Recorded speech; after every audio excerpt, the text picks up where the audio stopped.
Welcome to Stunt Stories. I'm Corey Eubanks, and I have been working in the film and television industry as a professional stuntman for over 40 years. Throughout my career, I have appeared in over 140 feature films, more than 1,000 episodic television shows, and I have performed stunts for some of Hollywood's biggest stars.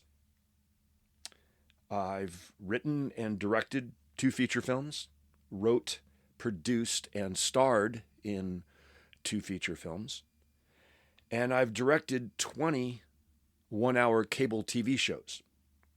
And as a second unit director, I've shot over 150 action sequences for various films and TV shows. I've had the honor of being nominated 10 times for stunts that I've performed. And I'm very proud to say that I am also a 3-time winner of Redbull's TAURUS World Stunt Award. And at the risk of sounding extremely braggadocious, I performed the biggest vehicular stunt in the history of filmmaking when I cannon rolled a 42,000-pound prison bus 3.5 times at 60 miles per hour for the movie Fast 5.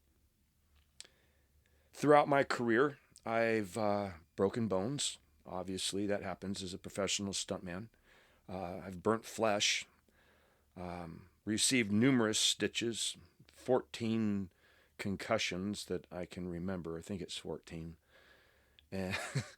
And I've lost many close friends. And 2 wives because of the industry. But on a positive note, I have had some of the most fascinating experiences you could ever imagine while working on films all over the world. I've performed stunts in Spain, Hong Kong, Austria, London, Canada, and Dubai. And over the years, I have accumulated some unforgettable memories and some really incredible stories that I would love to share with you if you'd like to hear them. You know, typically when someone finds out that I'm a Hollywood stuntman, one of the first questions they ask me is, "What movies have you worked on?"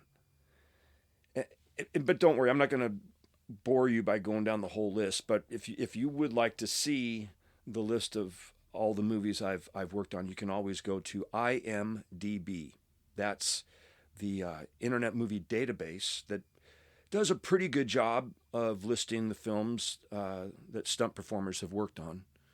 They miss quite a few, and sometimes they actually add a couple titles that I've never even seen. But anyway, they're pretty accurate, and you can just go there and type in Corey Michael Eubanks, even though that wasn't my legal name until I was 28 years old when I got adopted by Bob Eubanks, who used to, you probably remember that name, Bob Eubanks. He used to host a television show called The Newlywed Game. He did that show for 28 years.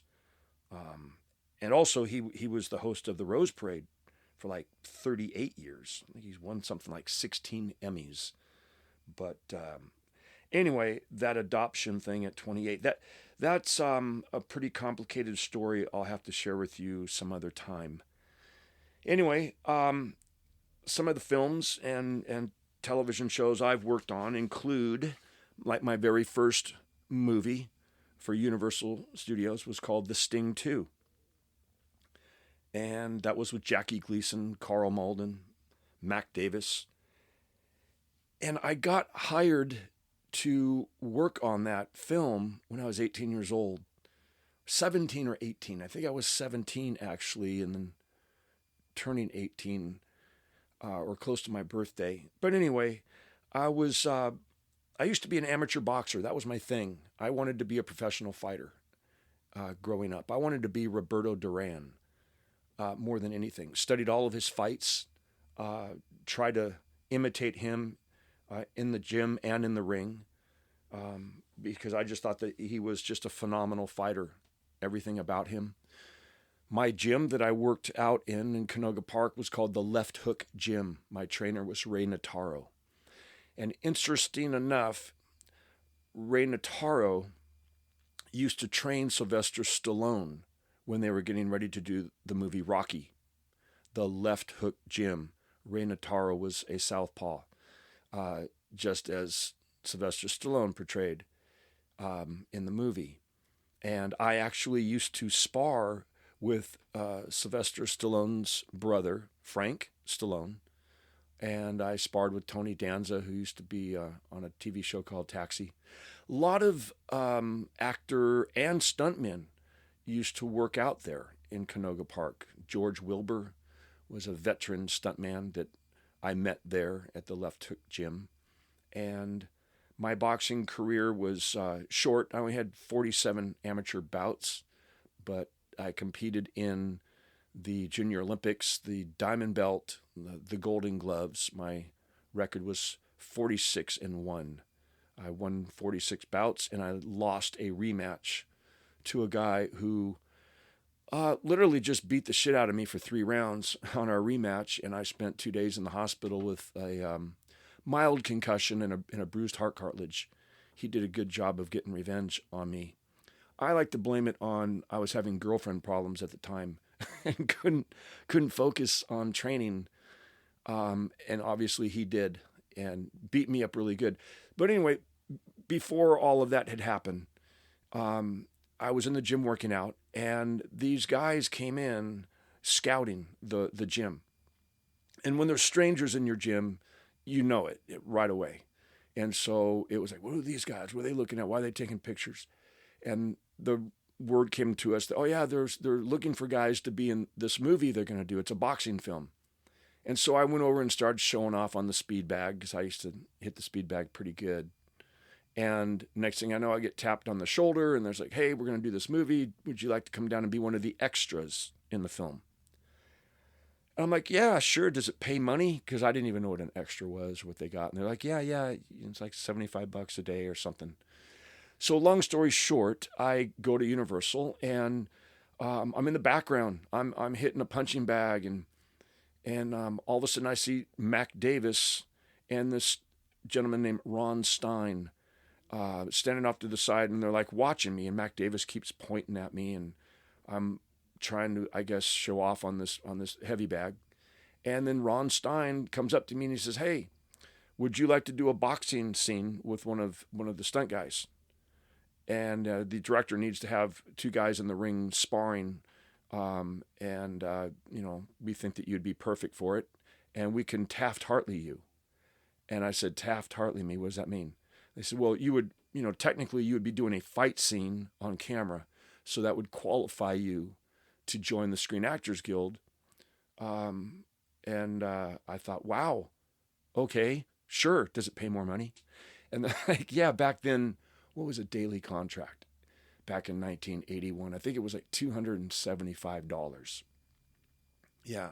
And that was more than I was making all week working at the Calabasas Arco gas station, or trimming trees. Those are jobs I had about that time.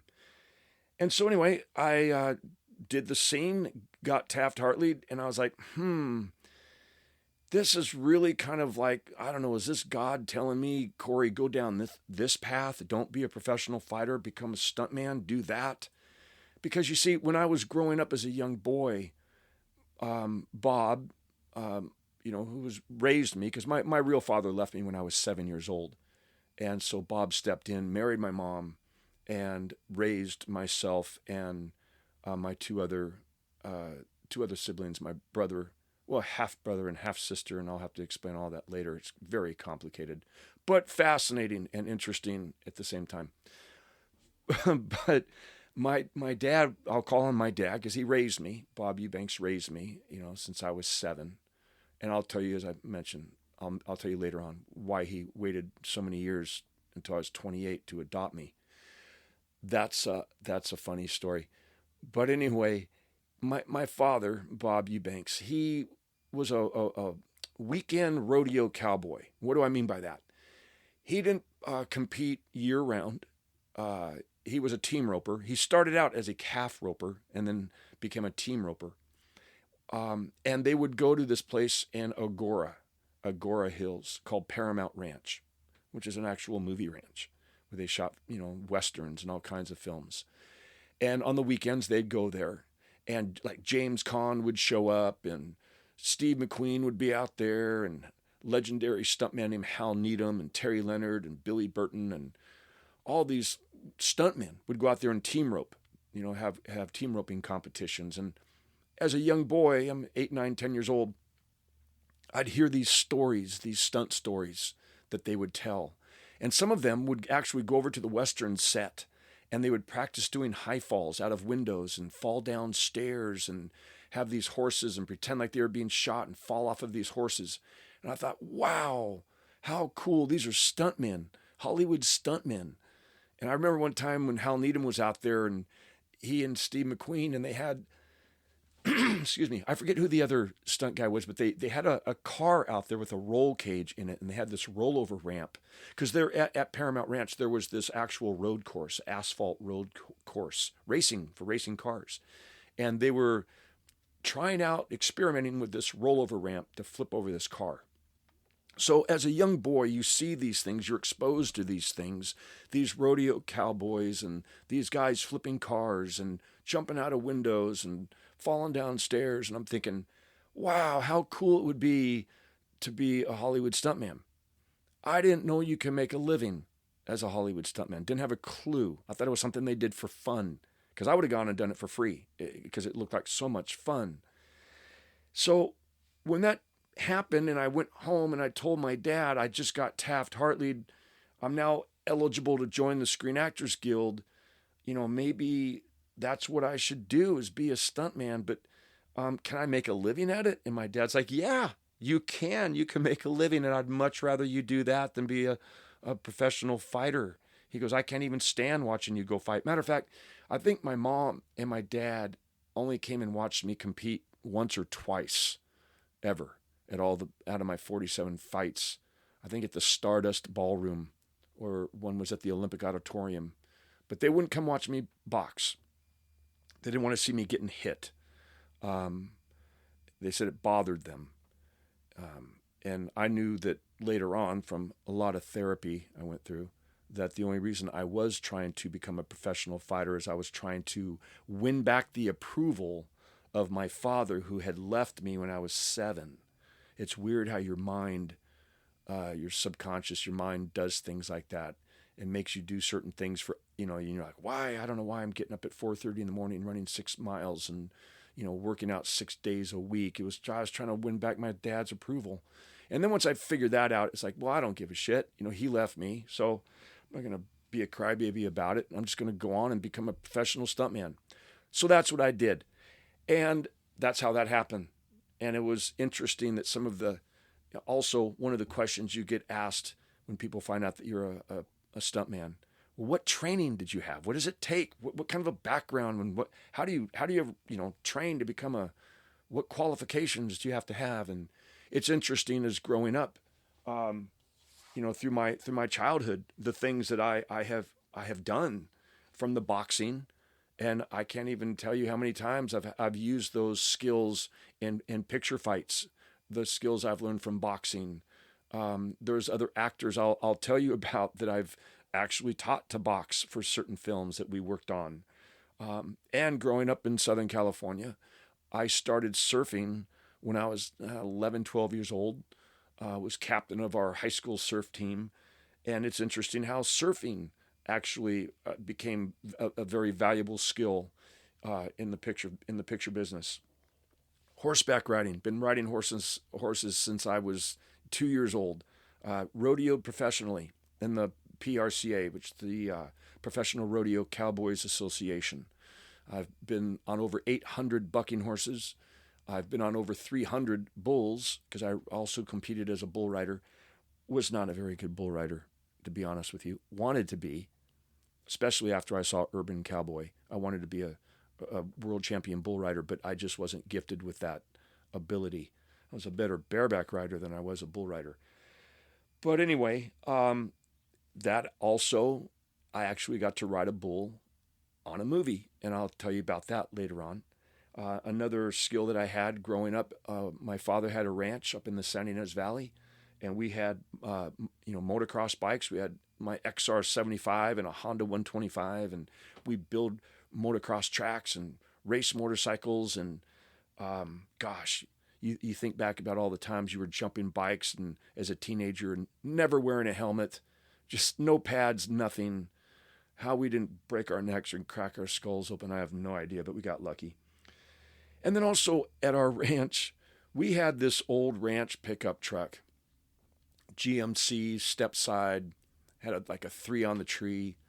And we used to take some rope and make a makeshift seat belt with this rope so you wouldn't slide all over the bench seat, and take that truck out on the dirt roads, because these roads, well, first of all, the ranch, Pepper Tree Ranch, originally was an 11,000 acre ranch.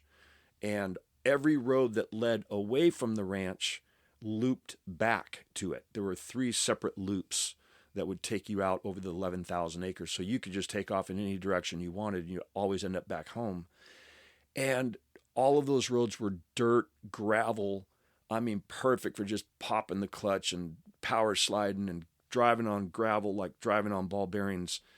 And that became a very useful skill that I learned as a young boy that transitioned onto a television show I worked on thanks to my dad. And the TV show is called The Dukes of Hazzard. And that show, when my father did the Newlywed Game, he was hired by an executive producer named Paul Picard.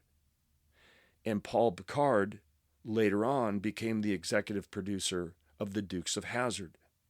So when I made the decision in my life that I no longer wanted to be a professional fighter, I wanted to be a professional stuntman, I remember saying to my dad, I was at the house and the Dukes of Hazzard was on television.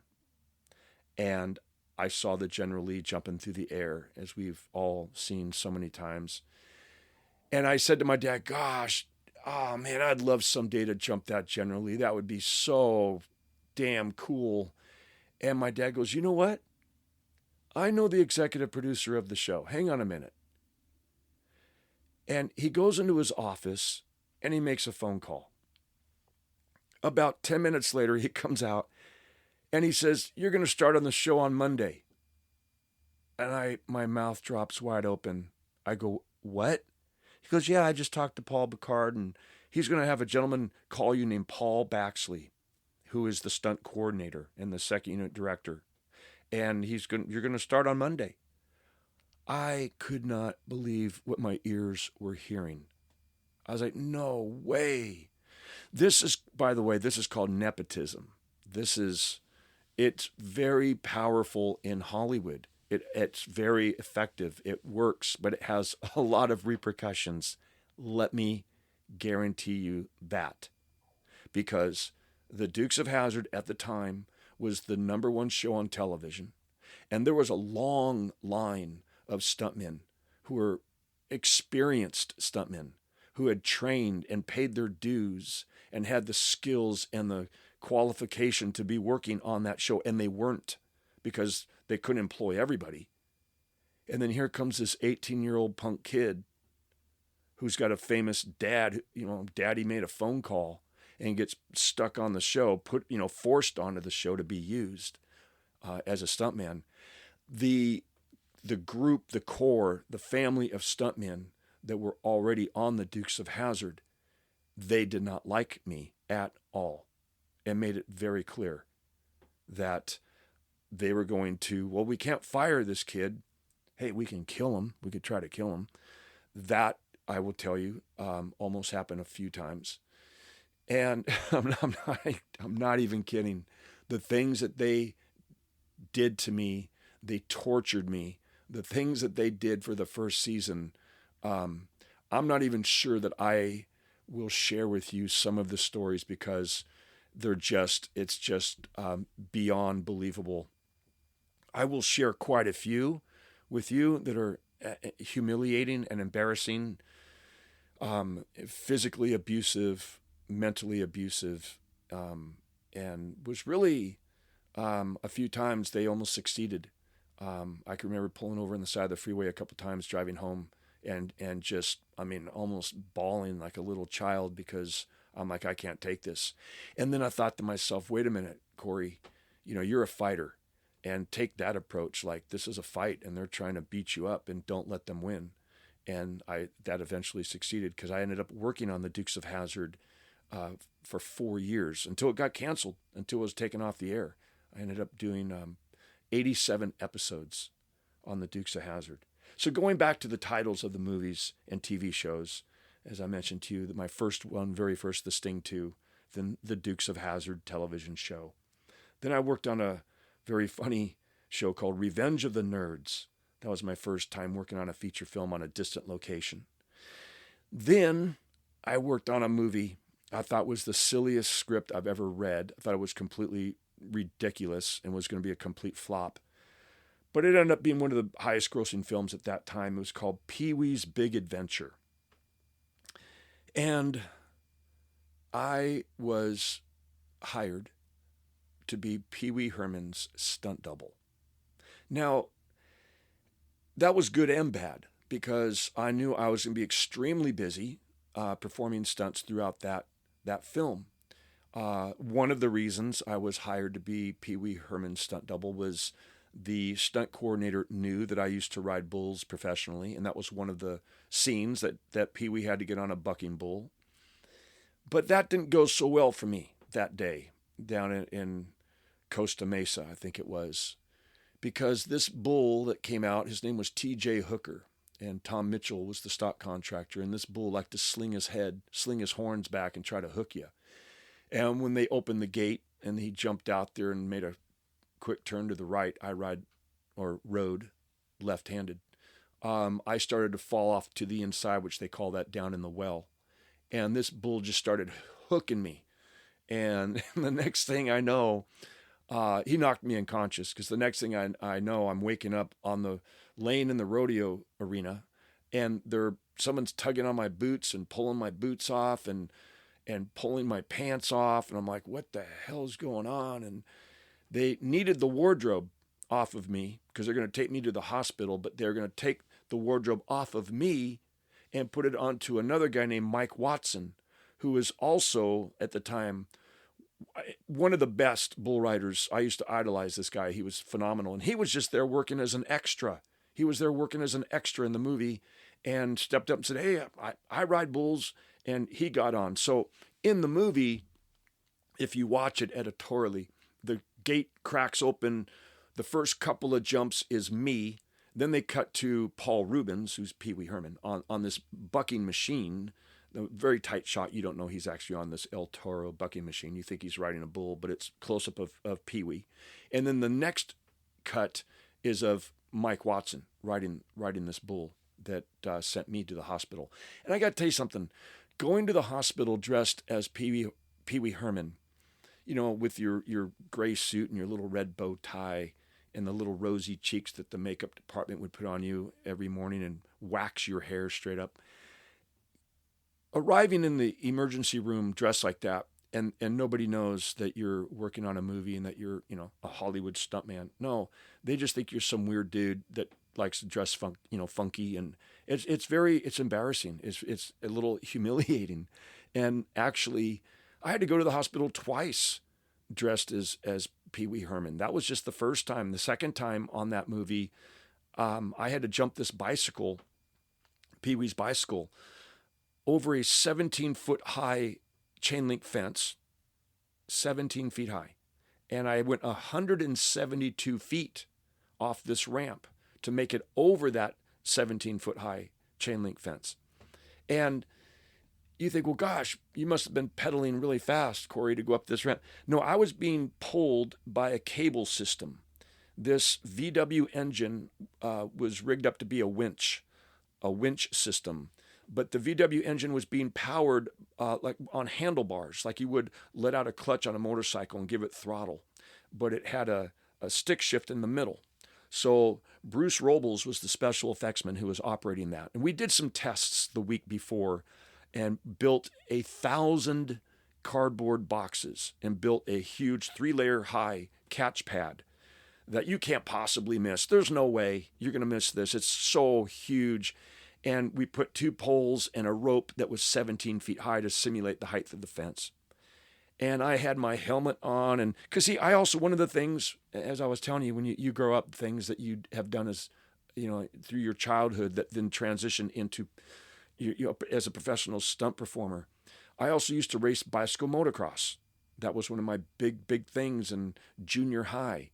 Racing BMX for this man named Ernie Alexander, had a racing league called the NBA, the National Bicycle Association. And that was, I used every weekend or every Wednesday and then Friday nights and Sunday, and I'd race. Anyway, so I was pretty good on a BMX bike. And they had wanted this gentleman named Pat Romano, who was a trick rider, to do this. And Pat, I think, just bowed out and said, no, this is ridiculously stupid. That's not the safe way to do it. I didn't know. I thought these guys knew what they were doing. And so they had this winch system hooked up onto the front forks of my bike that would pull me and get me up to speed. But now the winch system that Bruce Robles was operating did not have a speedometer. So how do you know how fast I'm going? Nobody knew. We didn't know. He was reading the tachometer. So he'd start out in first gear and go like at 2,000 RPM and see how far it would pull me up this ramp that was about 60 feet long. It was 9 foot tall. I remember that. About 65 feet long, made of plywood. Looked like something Evel Knievel would go, flying through a stadium over some buses. It looked just like that and a little intimidating. But knowing that all of those boxes were on the other side was a big soft catch pad for me. I wasn't worried about it. But the first time that Bruce got me going, I wasn't going fast enough, and I barely reached the cardboard boxes that were about 20 feet in front of me. So we said, hey, let's jack up the speed. Let's go twice that. And then it was working. We were clearing the string, the rope that was 17 feet high and landing in the boxes pretty much toward the center of them, but trying to figure out how to get away from the bicycle so it didn't eat me up. If you land on it, it was, the pedals would get you, or the handlebar or the gooseneck, something would, or the seat would, it was hurting. So I was trying to figure out the best way to get away from the bicycle. So that was on a Friday. Now comes Monday. And there I am, dressed like Pee Wee Herman, at the end of this cable on this Pee Wee's bike. And we're getting ready to do this. And none of the crew members have seen any of the rehearsals. And I remember Tim Burton. And that was the first movie that Tim Burton, the director, Tim Burton, that he had directed for Warner Brothers. And he asked me, are you okay with this? I said, oh, yeah, we did some great jumps on Friday, and it's all good. I then see Paul Baxley, who was the stunt coordinator, same guy who hired me on the Dukes of Hazzard. He did a lot of Warner Brothers shows. I see Paul walk up to Bruce Robles, and they're too far away for me to hear what he's saying to him, but he pats him on the back and then points over the fence, like way high, like pointing way up in the sky over the fence, and then looks back at me and gives me a thumbs up. And I'm thinking, what was that little conversation they just had? What was that all about? And then I hear him say, okay, let's roll cameras. Corey, are you ready? I go, yeah, I guess. Still wondering what that conversation was. And they said, okay, cameras are speeding, and 3, 2, 1, action. And this cable, this winch system starts pulling my bike, and immediately I knew this is much more aggressive. This is much faster than what we did on Friday. I mean, and it just kept getting faster and faster and faster to the point where I thought, well, maybe the throttle's stuck wide open. Maybe he doesn't know how to slow it down, because this is twice as fast as what we did on Friday. It's even embarrassing to even say this, but I even hit the brakes on the bike. I was pushing down on my right pedal because there was a big skid mark going up the ramp. And as soon as I left that ramp, man, I could tell from the momentum and from the height, I was going to overshoot all of these cardboard boxes. And when I went 72 feet through the air and was going to barely clip the last row, and Paul Baxley had put some stuntmen out there holding some mattresses. And this one guy, an up-and-coming stuntman named Ray Schaefer, literally saved my life. He was guarding the edge of one of the buildings, one of the corner of this building that I was going to go into. And like a catcher catching a pitch from a pitcher, he just, with that mattress, he just threw himself into me and made me stop a lot of my forward momentum and sent me, kind of into the last row of boxes. And then my head still hit the ground and knocked me unconscious momentarily. Because I remember waking up inside one of the dressing room trailers and feeling like I was going to vomit, and somebody came to check on me, and I was not feeling good at all. And they said, well, Paul needs you to come out. They need to do a shot of you, the landing. They have a jump ramp set up, and you need to ride the bicycle off the end of the ramp to go over camera so you could drop into frame in front of camera for the landing. And I thought, oh, okay, let me stand up and see how I feel. And I was like, that's the worst hangover you've ever had. It was that times 10. I basically had a concussion and was not feeling good at all. And this jump ramp that they had built was about 4 foot high, about 16 foot long. And I could not get enough speed pedaling the bike by myself to clear the height of the camera and get out far enough in front of the lens. So these grips that worked on the show had to push me. They had to basically run behind me, alongside me, and push this bicycle, and I'd pedal as fast as I could and finally jump and clear and land. And I did it, landed, went a little ways and skidded the bike to stop. And Paul Baxley said, "What'd you stop for? Why'd you stop?" And I'm like, I don't know. I thought I landed the bike. Yeah, well, we need you to keep pedaling and go out of the shot. Go down the street and around the corner. So we went back to do it again. And still my head is just throbbing. I still feel like I just want to throw up. Not feeling good at all. I feel like Mike Tyson just hit me with a left hook to the side of my head. And we get back to number one, the starting position, and the grips get back in behind me, and they start pushing me, and here I go, and I clear do the jump, clear the camera, and this time the back wheel collapses. All the spokes fold, and when that happens, it's like someone just slams on the brakes, and it pitched me out over the handlebars to my back, and that was it. I was done. That was from that point there, I was loaded up into the back of a station wagon, I think it was, or a van, and taken to the emergency hospital for my second time dressed as Pee Wee Herman. And like I said, it's pretty humiliating. If you don't believe me, dress up like Pee Wee Herman and go to the ER and look at the looks on their faces, and you'll know what I'm talking about. So anyway, I could go on for a while about the things that happen on that movie, and I will at one of my future episodes. But going back to the list of shows I've worked on, I also worked on the television show. I did 22 episodes on the TV show called The Fall Guy.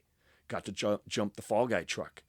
That was an awesome experience. And then there was a TV show that Stephen J. Cannell was doing called The A-Team with Mr. T. Remember that show? I worked on that a few times. Worked on the TV show The Hunter. Then I got a big break to perform stunts for Robert De Niro on a movie called Midnight Run that we shot in Sedona, Arizona, and Flagstaff, Arizona, and New York and Chicago, and that was really cool. I'll have to tell you some stories about working on Midnight Run in another episode, because there was a lot of very fun and interesting stunts that we did on that movie. Also, Inner Space, worked on the film Inner Space, doubling Martin Short. Oh, and then probably the biggest break of my career, I think, was when I got to double Sylvester Stallone on the movie called Cobra. And that was in 1985. And I remember I had just quit a TV show called Hollywood Beat. And at the time I was doubling one of the lead actors named Jay Acavone. And I was not getting along with the stunt coordinator of that show. And it was very stressful, and I felt very unsafe at times. And I just was not, it was a weird vibe. And I didn't want to work for him anymore. He yelled and screamed a lot. And just in respect of who he was, I'm not going to say his name because I don't want to throw anybody under the bus. Or maybe I do. Some people, I will. I'll take that back. I might. But anyway, I went with this gentleman because it's just, I don't know, probably not a fair thing to do. He's just the way he is. It's just the way he is, or the way he was. But I didn't want to tolerate it any longer. I thought, you know what? I think at that time I thought, hey, the phone's ringing. I'm getting job offers. I'm one of the up and coming stunt guys. I was probably a little cocky at the time, and I thought, well, I could just go work for somebody else. And then I got home, and my first wife informed me that was one of the dumbest things I could have done. I shouldn't have done it. Shouldn't have quit. You're never going to work in Hollywood again. And I was feeling pretty bad about myself and about my decision. And then the phone rang, and I answer it, and I go, and it was a service I had called Teddy's. That was our answering service that stuntmen and stuntwomen had. That if somebody was looking for you, because we didn't have cell phones back then, we had rotary phones hanging on your wall, and Teddy's would call me, one of the operators, and say, "Hey, I've got Mr. Terry Leonard is on the phone." I'm like, "Oh my gosh, Terry Leonard." Terry Leonard back in the day was the man. He was the top of the list stunt coordinator, hell of a stuntman. Just, men of all men, Terry Leonard. There should be a statue of him. He's just, incredible. The films that he's done, the stunts that he's pulled off. And I mean, look up Terry Leonard on IMDb. Look at the list of credits that this man has that goes all the way back with John Wayne and all the way up to working with Jackie Chan, and just phenomenal stuntman. You'll hear me talk a lot about Terry Leonard. And anyway, he gets on the phone, and Terry Leonard's got that gravelly voice. "Hey, Eubanks, how you doing?" And by the way, those of you who know Terry Leonard, that was a horrible, horrible impersonation. But it's something like that. He's very gravelly when he talks. Cowboy, he's just rough and gruff, but a wonderful man and a phenomenal storyteller. If you don't like Terry Leonard, there's something wrong with you, because everybody loves Terry Leonard. So anyway, he asked me, "What are you up to, Eubanks?" And I said, "Well, are you available?" I go, "Yes, sir, I am. I actually just, finished a show." I didn't want to let him know that I quit. He goes, "Well, I need you to slide this 50 Merc Dublin Sly." And I'm thinking, a 50 Merc. I didn't know what that was, 50 Mercury, 1950 Mercury. And Sly, who the hell's Sly? He goes, Stallone, Sylvester Stallone, I'm doing a movie called Cobra. And I thought, wow, holy smokes. Okay, yes. And so I'm going to dedicate an entire show just to talking about doubling Sylvester Stallone on Cobra. One of the highlights of my career, still to this day. And that was back in 1985. Just incredible stories from that movie, and what a great experience. And it's just, yeah, I can't wait. I can't wait to share with you some of the stories from Cobra. But that's not the only film that I got to double Stallone. I also doubled him on a movie called Get Carter. And then for a couple of days, I doubled him on a movie called Tango and Cash. I did the remake of a movie called Wanted Dead or Alive. Did the movie called Dragnet, not the TV show. Then I got my first stunt coordinating job on a movie called No Man's Land, that I also was doubling Charlie Sheen, but I was the stunt coordinator of No Man's Land. Did Poltergeist 3, got some very bizarre, interesting stories about Poltergeist 3. I had to go to the hospital on that movie as well. Then worked on Planes, Trains, and Automobiles with Steve Martin and John Candy. Worked on a movie called Earth Girls Are Easy. That was Jim Carrey's first movie, Damon Wayans, Gina Davis, Jeff Goldblum. I was also the stunt coordinator and got to direct some second unit stuff on that film as well. And I remember first meeting Jim Carrey and watching him and thought to myself, what a knucklehead. This crazy, goofy guy. He's never going to make it in this industry. Who's going to want to watch him? Boy, was I wrong about that. I mean, look at his career. It was just crazy successful. And then also I got to work on a movie called Backdraft, where I was, once again, I was performing stunts for Robert De Niro and got to do a fight scene with Kurt Russell and Billy Baldwin and worked with Scott Glenn. Ron Howard. What a great experience working with that man. I'll tell you more about Ron Howard later because I've done a few films with him. Then I doubled Tom Cruise on a movie called Mission Impossible 2, which kind of, Tom would say he did all of his own stunts, and that's always bothered a lot of the stuntmen who have performed stunts for Tom, because we're proud to say that we've done stunts for Tom Cruise. I've done stunts for Tom on 3 movies. I did stunts for him on Mission Impossible 2, did stunts for Tom on Far and Away, and I did stunts for Tom Cruise on a movie called Vanilla Sky.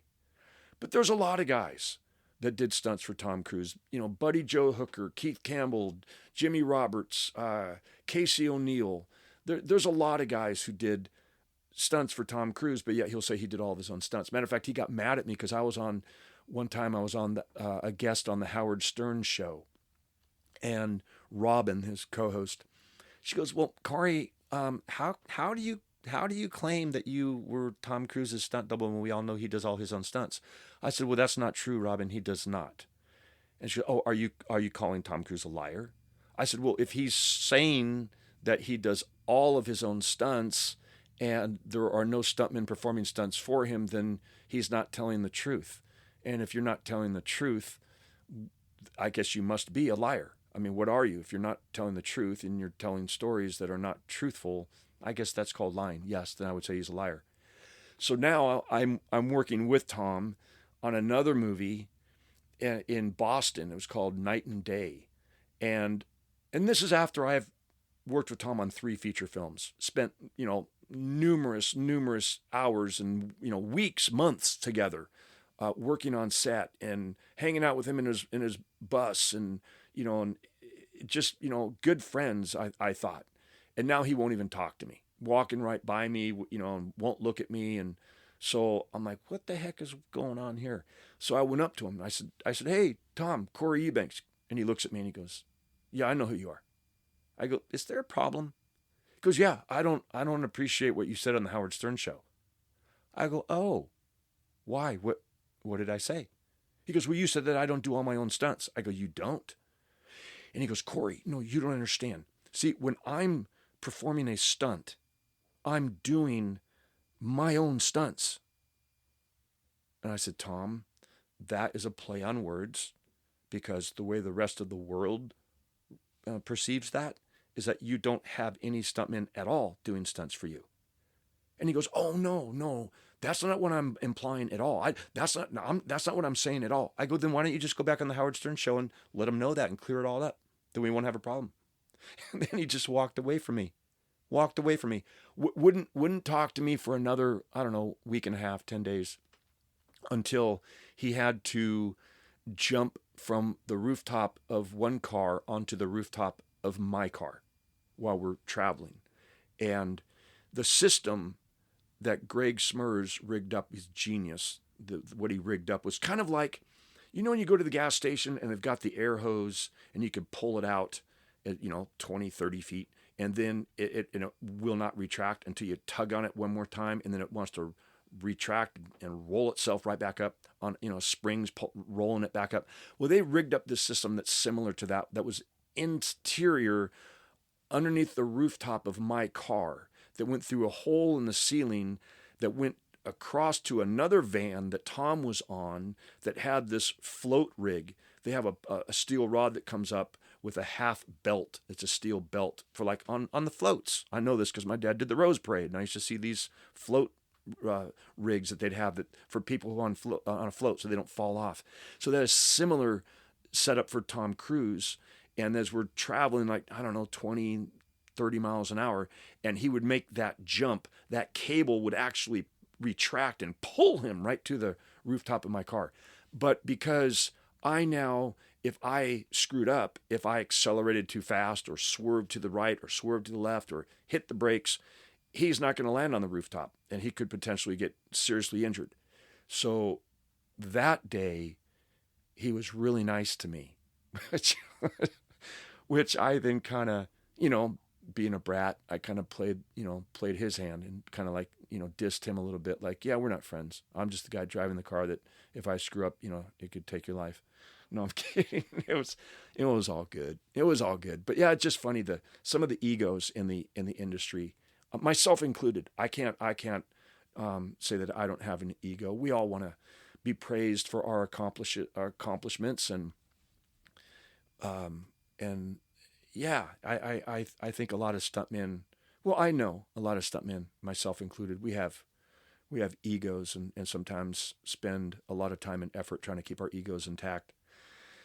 So forgive me in advance if it sound like I'm being bragging about myself, but you'll learn as we go on. If you're enjoying listening to some of my stories, that a lot of times I've found from telling stories to live audiences, and that they seem to enjoy the stories that are more about your failures than your successes. So I have failed so many times at stunts that I have attempted.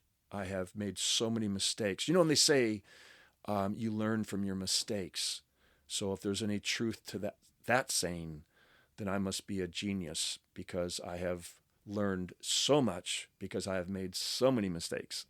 And I am not too prideful or embarrassed to share those mistakes with you. Because who knows, other stuntmen and stuntwomen might hear some of the silly mistakes that I've made and learn from it, and that will only help them later on in their careers.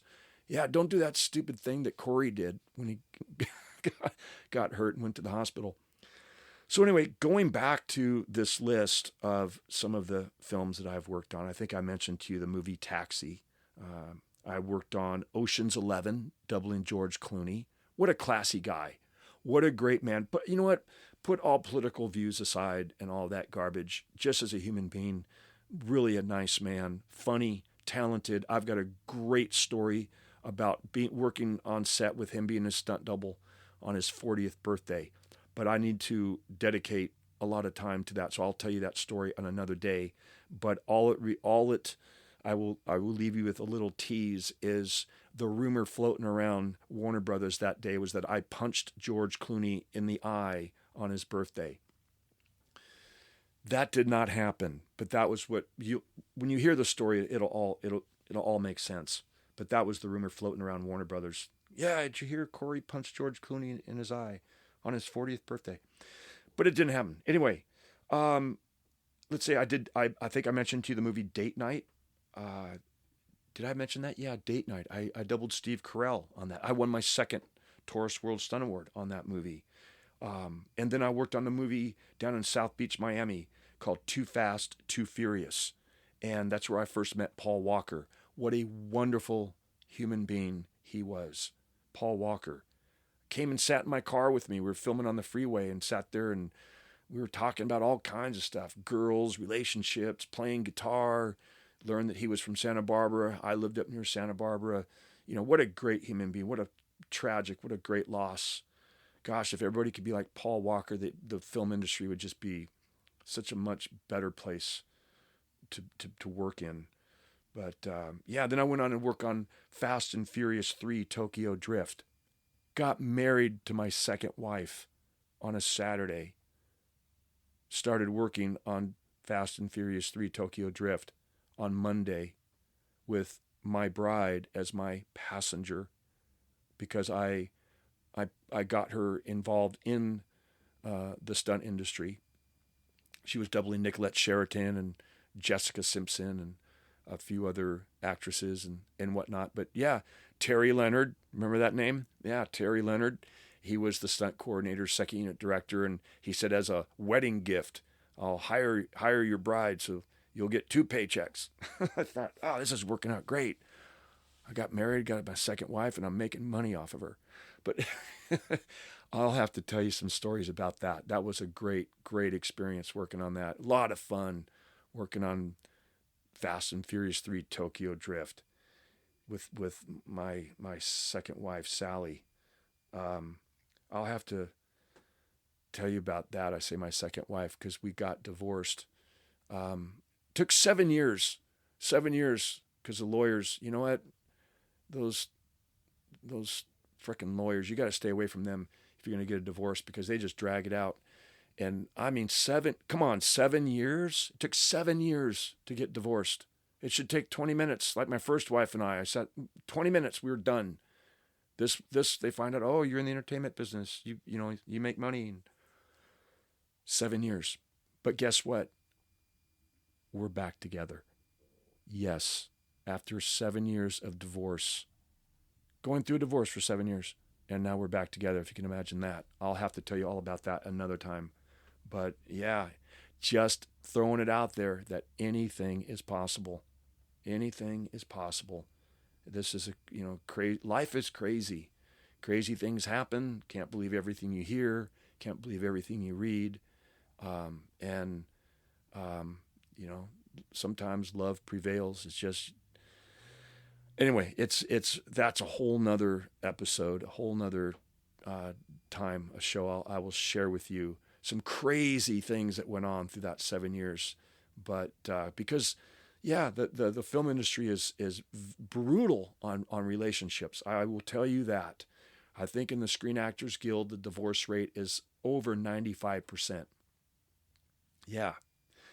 But we're back together. So again, the message I throw out there and keep saying that, keep reiterating that, is because anything's possible. If you are going through a divorce or thinking about going through a divorce, anything's possible. Don't give up. So hey, going on back to this list, the movie Fast Five is where I performed that, as I mentioned in my opening monologue about performing the biggest vehicular stunt in the history of filmmaking and sounding braggadocious about that. The bus stunt that I did on Fast Five, I will dedicate an entire episode just to that, because that was the scariest day of my life in this business. Throughout my career, there was one other stunt prior to that I did with on a BMW film for John Woo, with this convertible BMW that I'll tell you about that on a separate show. That I used to, because people ask you all the time, what's the most dangerous stunt you've ever done? And I used to tell them the story about the BMW stunt until I cannon rolled this 42,000-pound prison bus 3.5 times at 60 miles an hour. And I will share with you the details about that, because I had to do it twice. It didn't work the first time. And thank God, because had it worked the first time, I wouldn't be sitting here talking to you. And I'll explain that to you in another episode, because it's a fascinating story. Another movie I worked on was called Starsky and Hutch, doubling Ben Stiller, and had to go to the hospital dressed as Starsky, face full of blood. And they don't know that you're making a movie. You just show up dressed like you're living back in the 70s. But what an interesting film that was. A lot of bad things happen on that, but good things too. And got to hang out with Snoop Dogg and Ben Stiller, and I have some good fond memories and some bad ones as well that I will share with you from working on that movie. I've done a lot of TV shows too. As I mentioned, over 1,000 episodic TV shows. I'm not about to tell you about all of those, but just an idea. Some of the titles, like NCISLA was one that I'd worked on, and another feature film I did with Tom Cruise, and Cameron Diaz was called Night and Day. What a sweetheart. What a sweetheart she is, Cameron Diaz. I could go on, and I will. I will talk more about a very funny story working with Cameron Diaz, where I actually had to be her stunt double one night and put on a blonde wig and throw a 180 in this GTO. Now, and let me tell you something. Cameron Diaz can drive. That girl could be a professional stunt driver. I kid you not. I watched her, saw her, trained her, worked with her, and saw her ability behind the wheel. But that night at 3 a.m. on the location, the road that they chose for her to throw this 180 was very tight and narrow. There was a steep embankment on one side. There was like a cliff on the other. The road was not very wide. They placed the camera on sticks, on a tripod right in the middle of the road. So she would have to sneak past the camera, coming in camera right. And just as she would pass the camera, she had to snap this 180. And she just started to do it a little too soon and a little prematurely and almost clipped one of the legs of the cameras, of the tripod holding the camera.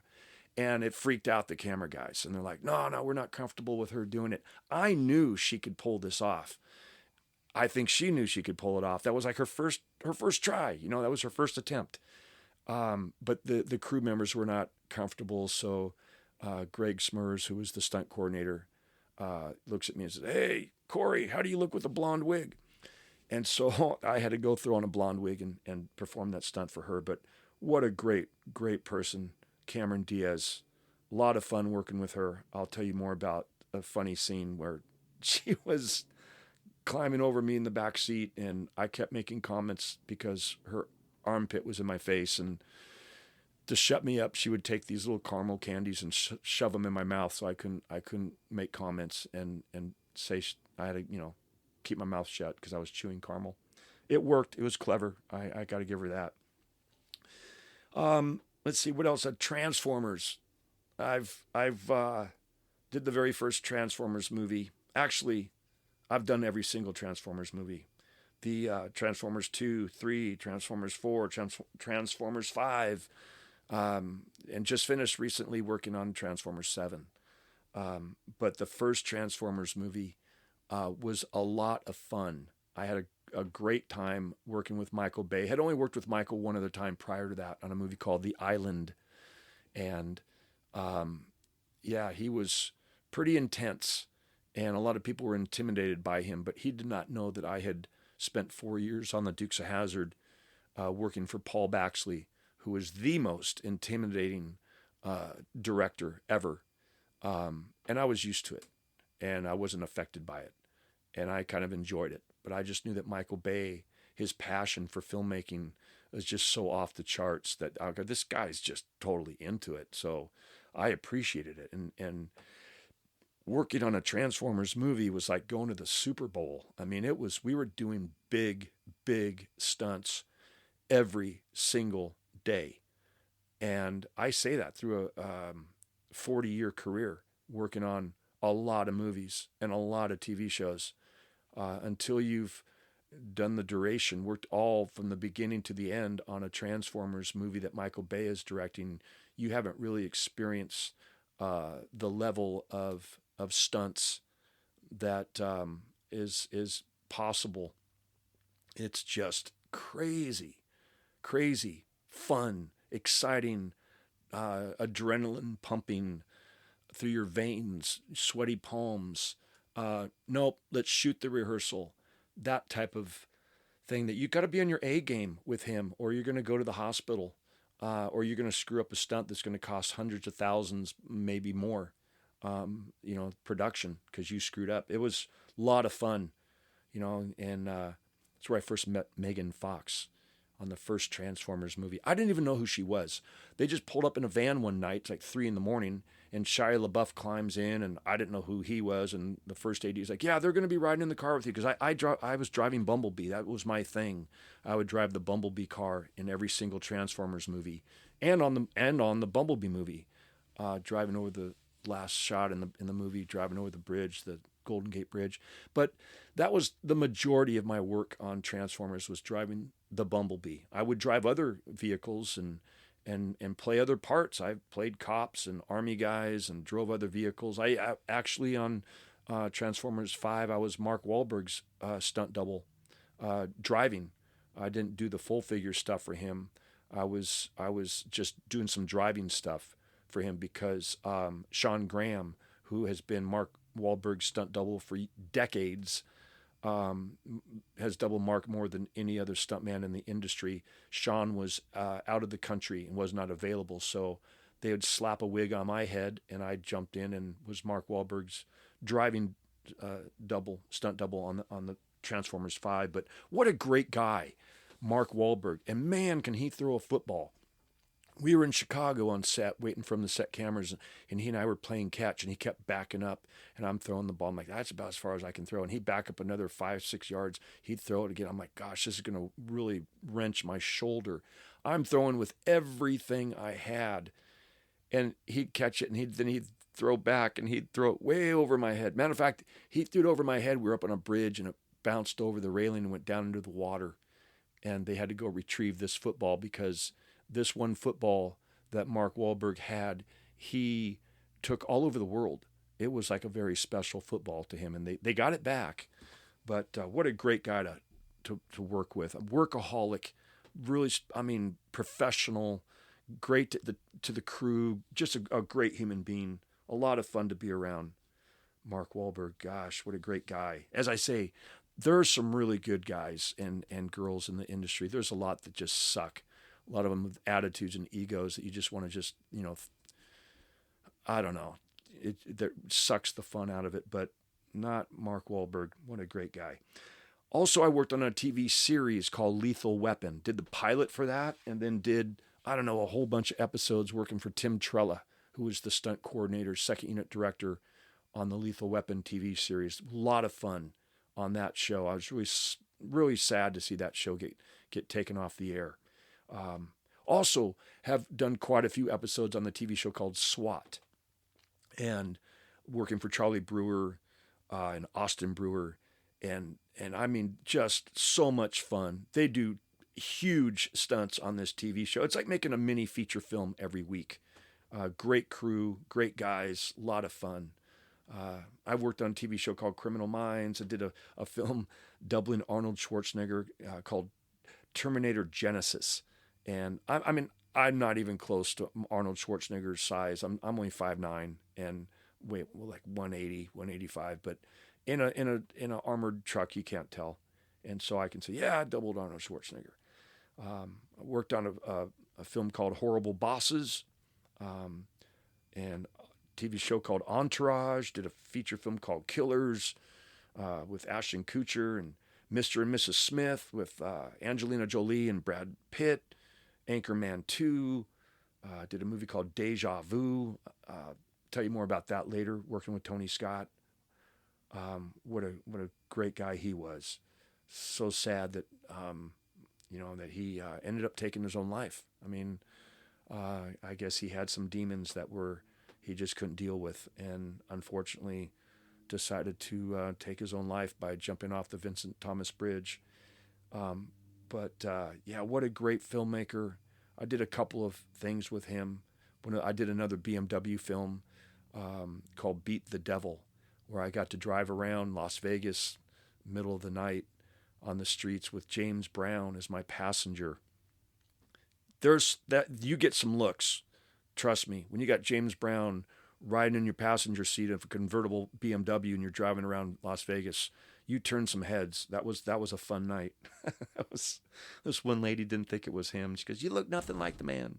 And I was getting angry at her. I'm like, "No, this is James Brown. This is the man. Be respectful." And he's like, "It's okay, Corey. It's okay." But yeah, it was a shame that Tony Scott decided to take his life, because, man, I would still love to have been working with him. Did a TV show called Shooter, feature film called Men in Black 3 with Will Smith, movie called Showtime. I doubled Robert De Niro again on that movie. And then I was a stunt coordinator on a film called R.I.P.D. that we shot in Boston, Massachusetts. I was the stunt coordinator on that, and along with Oakley Lehman. Oakley Lehman was on the second unit, and we were working with this great guy named David Ellis. who also directed a movie called Snakes on a Plane. But he was just so much fun, and David's no longer with us, unfortunately. If everybody in the film industry could be like David Ellis, I think the majority of the crews would work for free. He made it fun.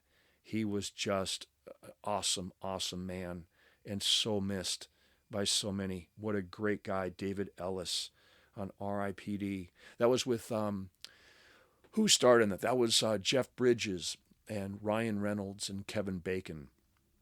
That was 6 months of my life that I'll never get back, because I had some good memories, but that's what really started the whole problem with my second wife, with Sally, was being away from home that long, and the stories and rumors and stuff that came from working on that movie. So anytime I think of R.I.P.D., I kind of get a bad vibe, bad feeling, bad memories from it. So you know what? I'm not going to talk about it. How about that? R.I.P.D. If you want to know anything about that, go see the movie. I did the movie Captain America, the TV show called Get Shorty, a film called National Treasure, Book of Secrets. Did a remake of the movie called The Hitcher, a movie called The Hulk. I was the stunt coordinator, second unit director on a movie called The Wedding Planner with Jennifer Lopez and Matthew McConaughey. And I will have to dedicate a episode just for that. I got some funny stories about myself and Jennifer Lopez that I would love to share with you.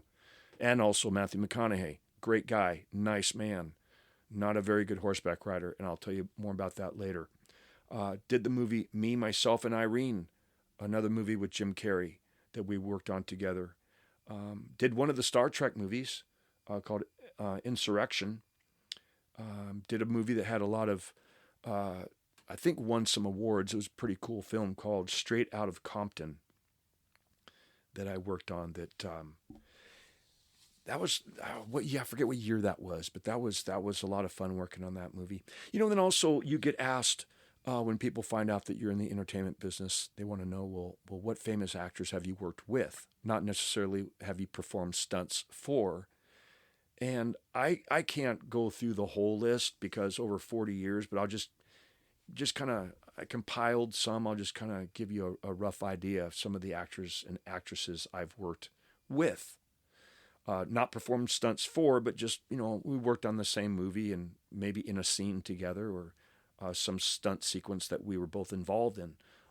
I've worked with Harrison Ford, Anthony Hopkins, did a music video with Michael Jackson. That was a lot of fun. I'll have to tell you about that. Worked with Nicolas Cage, Sam Elliott, Ashton Kutcher, as I mentioned, Paul Walker, and obviously on those Fast and Furious films, I worked with Vin Diesel. I was brought up, if you don't have anything nice to say about someone, just don't say anything at all. So I worked with Vin Diesel. John Voight, nice man, great guy. I loved that man the second I met him. Dwayne Johnson, such a nice human being. What a great guy. I much respect for him. And Will Smith. I actually met Will Smith years ago when my dad was on his show. But I worked with Will Smith on, what was that, Men in Black 3? And Tommy Lee Jones. Owen Wilson, Vince Vaughn, Angelina Jolie. Worked with John Travolta. What a great guy. I did a fight scene with him on a movie called Michael. Oh my gosh, had so much fun. I'll tell you about that later. Worked with Tom Hanks and Dan Aykroyd. Steve Martin. John Candy. John Candy, what a nice guy he was. What a shame that he's no longer with us. And as I mentioned, I worked with Steve Martin. Crickets, that's it. I have nothing good to say about that guy. Gina Davis, she was so cute and sexy back in the day when I worked with her. Not that she's not anymore, but back when we were on Earth Girls Are Easy.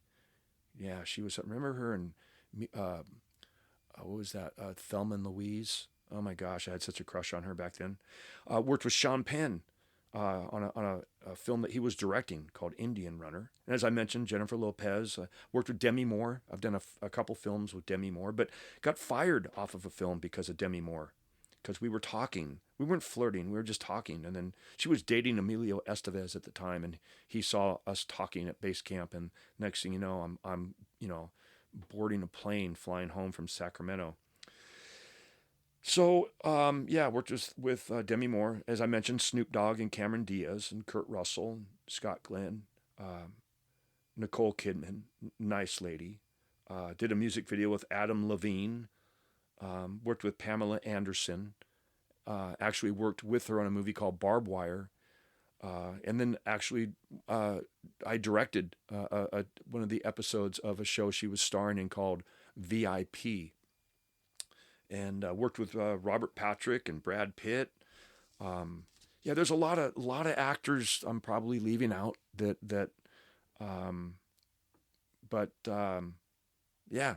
as a stuntman and a stunt woman, stunt performer, you work with a lot of actors. And ironically, sometimes you'll work on a film that actor is in and never cross paths, never work together. That's happened a lot too. But and as I was mentioning, some of the actors I performed stunts for, as I mentioned, Tom Cruise. As I said, I doubled him on Far and Away, Mission Impossible 2, and Vanilla Sky, and then Sylvester Stallone on Cobra, Get Carter, and Tango and Cash. Robert De Niro on Midnight Run, Backdraft, and Showtime. George Clooney, as I mentioned, I was his stunt double on Ocean's 11. Robert Downey Jr., I was his stunt double on a movie called Chances Are before he became a mega star. Just like Charlie Sheen. I was Charlie Sheen's stunt double on Three for the Road and the movie, as I mentioned, No Man's Land. And as I told you about Arnold Schwarzenegger. Also, I was Jean-Claude Van Damme's stunt double on one of these Los Angeles theater commercials. And the only reason it wasn't Randy Hall, who normally doubled Jean-Claude Van Damme, because Randy Hall's a phenomenal stuntman, incredible martial artist. I'm not, but it was riding a motorcycle. And in the scene, he had to put on a helmet and climb on a bike and take off down this dirt road. And Jean-Claude Van Damme did not want to mess up his hair.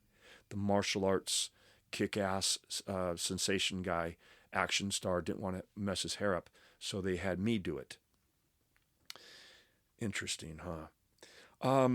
Also on the Dukes of Hazzard, I doubled Tom Wopat, who hated me doubling him because I was too short and used to mess with him. I used to slip myself down as low as I could in the seat of the General Lee as we'd drive by the first unit where they were filming, like by the Boar's Nest.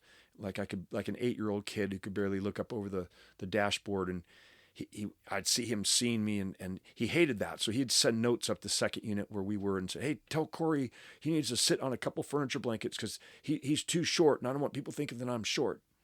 So Tom Wopat didn't like me. See, he had a full figure stunt double. Anybody who was outside of the car doing, the running, jumping, climbing, that was a man named Clifford Happy, who looked a lot like Tom, had the same build and facial features, and I did the stunt driving for him. But his full figure stunt double was Clifford Happy. But yeah, Tom didn't like me, and that's okay. I didn't really care for him even to this day. And that's the one thing I will through my shows, you get to know me. I just kind of call it how it is. I mean, if you're nice to me, I'm going to say, "Hey, he's a nice guy." If you're rude to me, I'm going to say, "He's a rude guy." If you're an asshole, I'm going to say, "You're an asshole." So I just kind of, call it how it is, and I hope that doesn't offend anybody, but probably will, and that's just the way life is. A few times, actually, I was John Schneider's stunt double, wearing a blonde wig. John's 6'4". I'm only 5'9" on a good day, so he's much taller than me. But as I mentioned, driving, and as I mentioned, Martin Short, and then one time I had to double Megan Fox.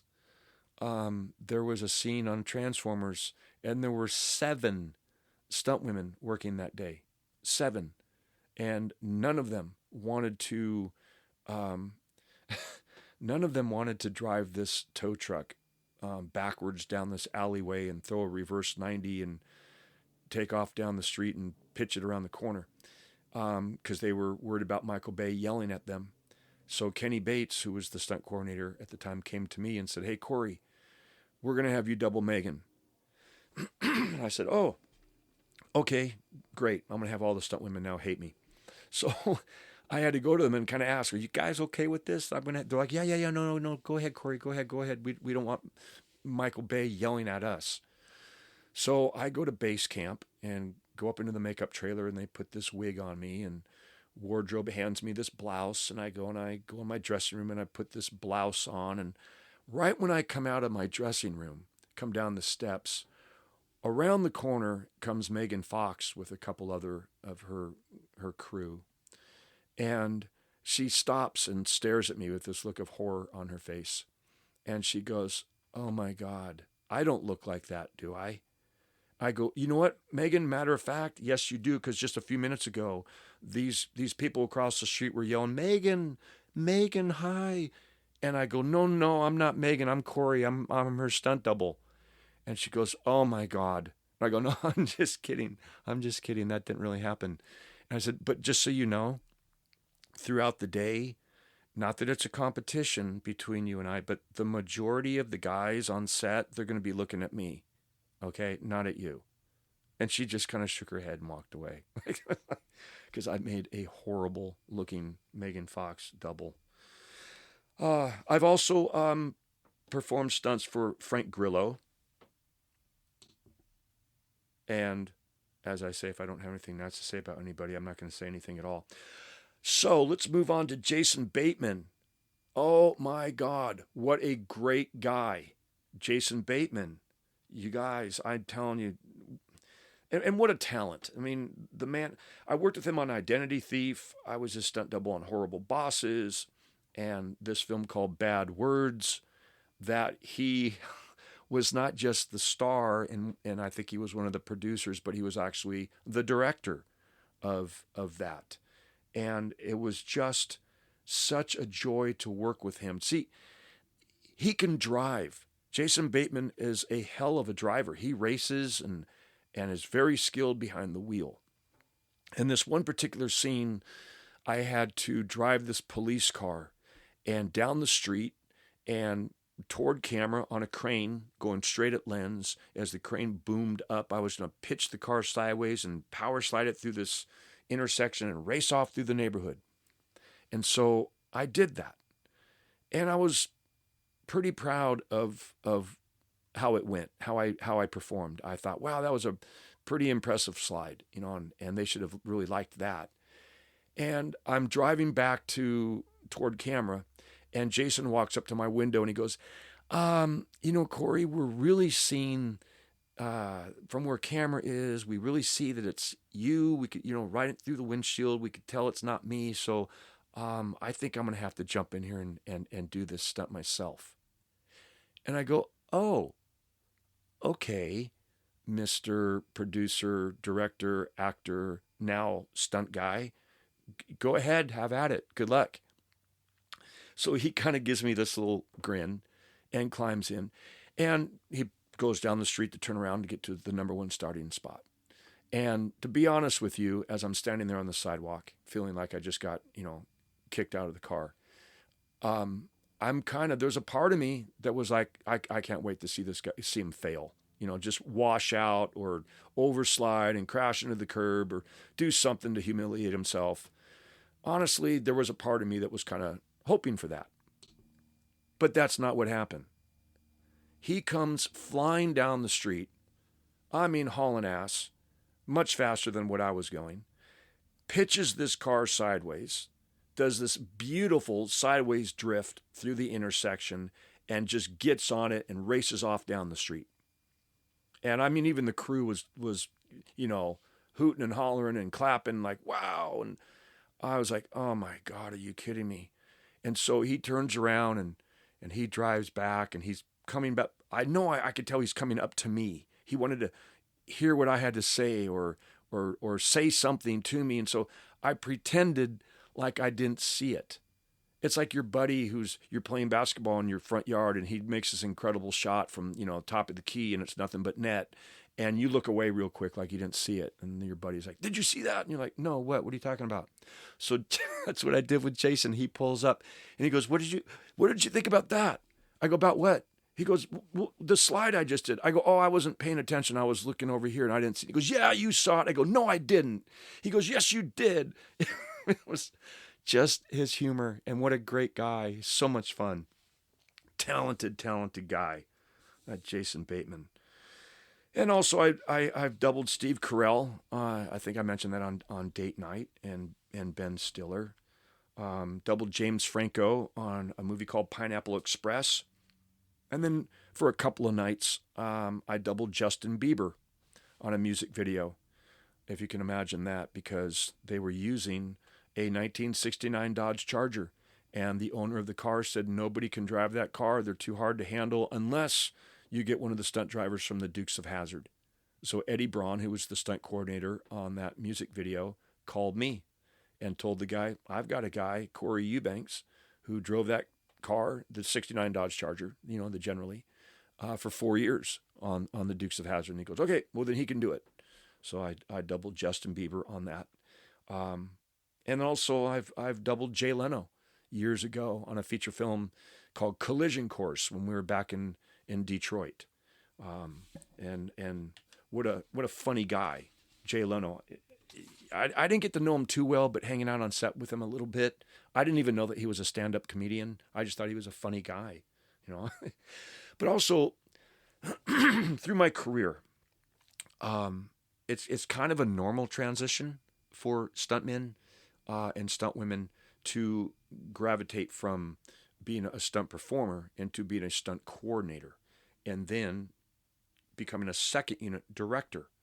And there are some of us who have been very blessed to actually bump up and become a first unit director. And that's what I did for a while there in my career. I thought that's what I wanted to do. And that's what I did. I ended up directing as a first unit director. I directed 20 one-hour TV shows. These were basic cable TV shows like Silk Stockings. I directed 9 episodes of that show we filmed down in San Diego. Then I ended up directing 4 episodes of a show called Pacific Blue. I directed Renegade, a TV show called High Tide, another show with James Brolin called Pensacola. As I mentioned, I doubled that show that Pam Anderson starred in called VIP. And then I directed 2 episodes of a show called Sheena for Columbia TriStar that we filmed down in Orlando. But I've also, one of my passions has always been writing. And I've written and directed 2 feature films. I did one called Bigfoot, The Unforgettable Encounter. I wrote that with Ron Howard's dad, Rance Howard, because he, along with Ron and Clint, were huge Bigfoot fans. And it's a very funny story about how I came up with the concept, or the reason to come up with the concept for doing a Bigfoot movie that I will share with you later on, because there's a lot of stories about the making of that movie that I have to share with you. They're just incredible, funny, and bizarre. And then I wrote and directed a movie with Joe Piscopo and Dennis Weaver called Two Bits and Pepper. And then prior to that, I wrote and produced and starred in a movie called Payback. And that was my real acting debut and writing debut. I'd never written a screenplay before. And so I also hired Russell Solberg, who was John Schneider's stunt double on the Dukes of Hazzard. I hired Russell to be the first unit director on Payback because he was directing second unit on a show called Hunter and doing a phenomenal job. And I thought he'd make a great director, and he did a fantastic job. And so then we teamed up again together to do another movie called Forced to Kill that I wrote and produced and starred in, and he came and directed that film for me as well. I wanted to take this first episode to, I hope it doesn't sound like it was just me bragging about myself. I just wanted to kind of educate you about my career, kind of how I got started, the things I've done, the things I've accomplished, you're going to, through the following episodes, learn about a lot of the things that I've screwed up, the mistakes that I've made. But I just wanted to give some clarity as to the credibility of my stunt career. So you're like, well, who's this guy? And he thinks he knows everything about stunts, and what has he done?